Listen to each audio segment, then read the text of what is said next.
नमस्कार बंधुरा welcome to सम्पास रान्नाबान्ना। सम्पास रान्नाबान्नाते आपनादेर सबाइके स्वागत जानाई।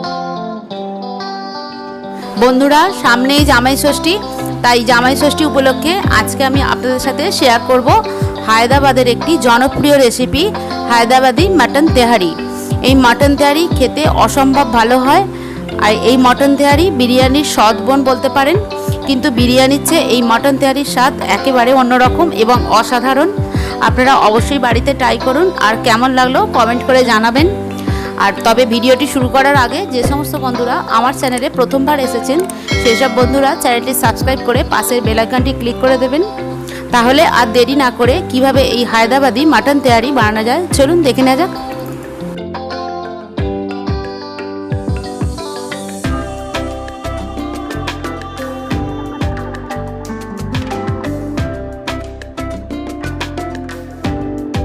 এখানে আমি 500 গ্রাম মাটন নিয়েছি আর মাটনটা ভালো করে আগে থেকে ধুয়ে জল ঝরিয়ে নিয়েছি। এবার এর মধ্যে একটা পেঁয়াজ কুচি দিয়ে দেবো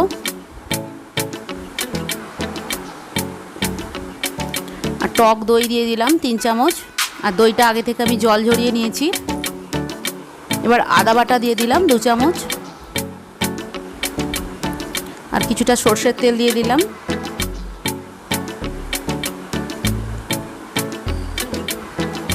এবার হলুদ গুঁড়ো দিয়ে দিলাম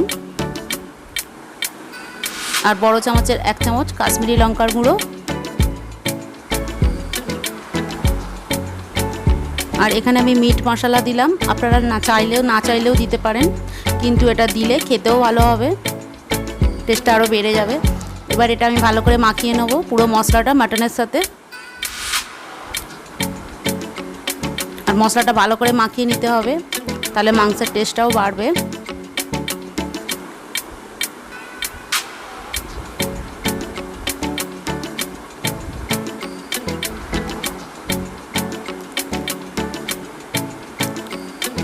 মাটনটা আমি মশলা মাখিয়ে নিয়েছি। এবার আমি এটা 2 ঘন্টার জন্য চাপা দিয়ে রেখে দেবো। এবার এদিকে একটা ফ্রাইং প্যানে একটা তেজপাতা দিয়ে অল্প একটু ঘি গরম করে নিয়েছি।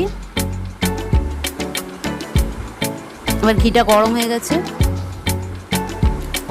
এবার আমি এর মধ্যে বাসমতি চাল আগে থেকে ধুয়ে জল ঝরিয়ে নিয়েছি আর এটা কিন্তু জলটা ভালো করে ঝরিয়েই নিতে হবে। আর এর মধ্যে আমি একটু লেবুর রস মাখিয়ে নিয়েছি চালটাতে।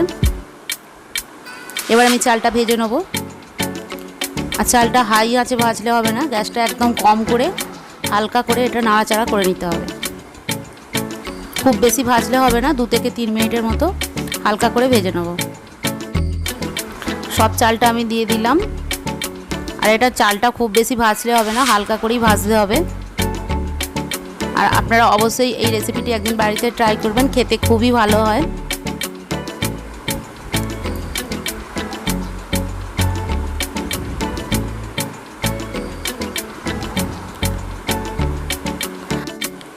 আপনারা চাইলে আমাকে ইনস্টাগ্রামে বা ফেসবুক পেজেও ফলো করতে পারেন বা ওখানেও আমার সাথে কানেক্ট করতে পারেন। চালটা আমি ভেজে নিয়েছি, এটা হালকা করেই ভাজতে হবে, খুব বেশি ভাজলে হবে না। চালটা ভাজা হয়ে গেছে, এবার আমি এটা নামিয়ে নেব।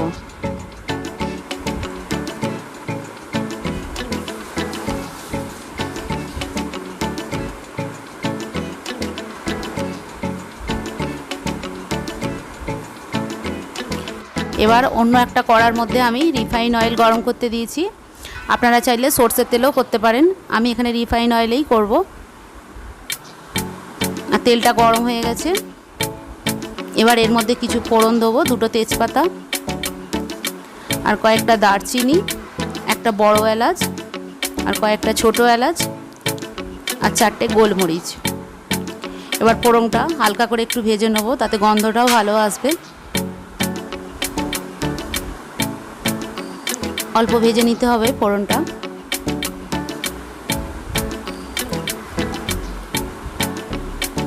এবার এর মধ্যে পেঁয়াজ কুচি আমি দিয়ে দেবো, 2টো পেঁয়াজ আমি কুচিয়ে নিয়েছিলাম। এবার পেঁয়াজটা দিয়ে ভালো করে লাল লাল করে ভেজে নিতে হবে।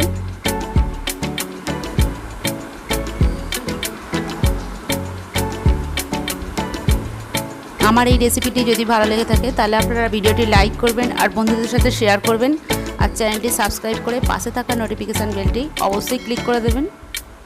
এবার পেঁয়াজটা আমার ভাজা ভাজা হয়ে গেছে, এর চেয়ে বেশি ভাজবো না, হালকা লাল হবে।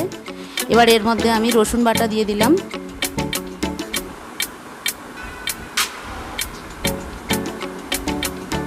কাঁচা লঙ্কা বাটাও দিয়ে দিলাম। এখানে 2 চামচ করে আছে, 2 চামচ কাঁচা লঙ্কা, 2 চামচ রসুন। এবার পেঁয়াজের সাথে আমি ভালো করে এটা কষিয়ে নেব, যাতে রসুনের কাঁচা গন্ধটাও চলে যায়। এটা ভালো করে ভেজে নিতে হবে। এবার অল্প একটু চিনি দিয়ে দিলাম, এটা টেস্টটাও ভালো হবে আর কালারটাও ভালো আসবে।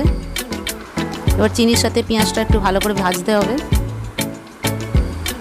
একটা সুন্দর লাল রং আসবে।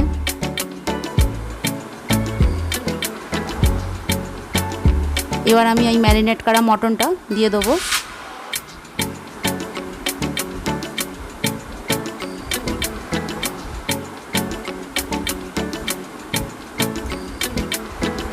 এবার গ্যাসটা মিডিয়ামে করে মাটনটা আমি ভালো করে কষিয়ে নেব।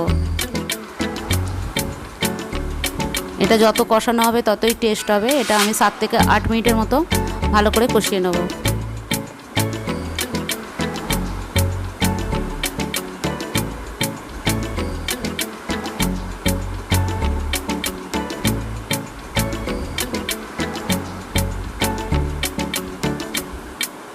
এভাবে তলা থেকে ওপর অবধি টেনে টেনে উল্টে এভাবে ভালো করে কষিয়ে নিতে হবে।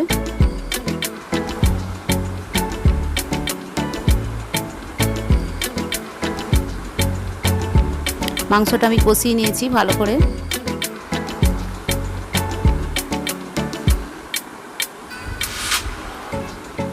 এবার নুন দিয়ে দিলাম স্বাদ মতো।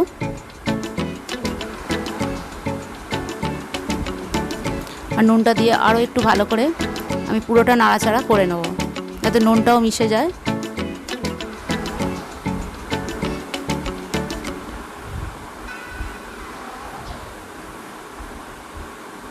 এবার এর মধ্যে কুসুম গরম জল দিয়ে দেবো আন্দাজ মতো, খুব বেশি জল দেবো না, যাতে মাংসটা সেদ্ধ হয় সেজন্য। আর মাংসটা আমি কুকারে করব না, কড়ার মধ্যেই চাপা দিয়ে করব, সেজন্য জলটা একটু বেশি দিলাম। এবার গ্যাসটা কম করে আমি এটা ঢাকনা দিয়ে দিলাম 30 থেকে 35 মিনিট পর্যন্ত। এবার আমি ঢাকনাটা খুলে দেবো। মাঝে এসে আমি 2বার মাংসটা একটু নাড়াচাড়া করে দিয়েছি। মাংসটা আমার সেদ্ধও হয়ে গেছে, মাংসটা সেদ্ধ হয়ে গেছে। আর গ্যাসটা আমি এখন কম করে রেখেছি। এবার ওই ভাজা চালটা দিয়ে দিলাম।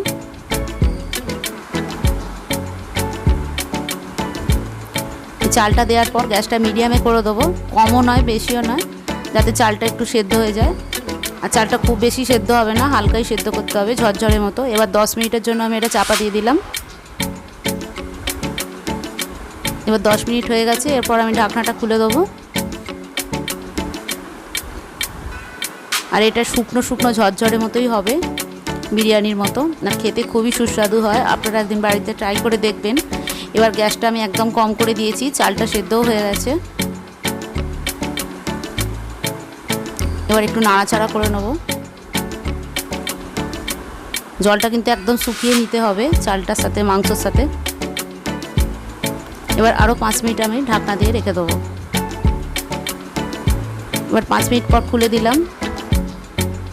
গ্যাসটা কিন্তু একদম কম করা আছে, জোর আঁচ দিলে এটা নিচেটা লেগে যাবে, সেজন্য গ্যাসটা কম করেই রাখতে হবে।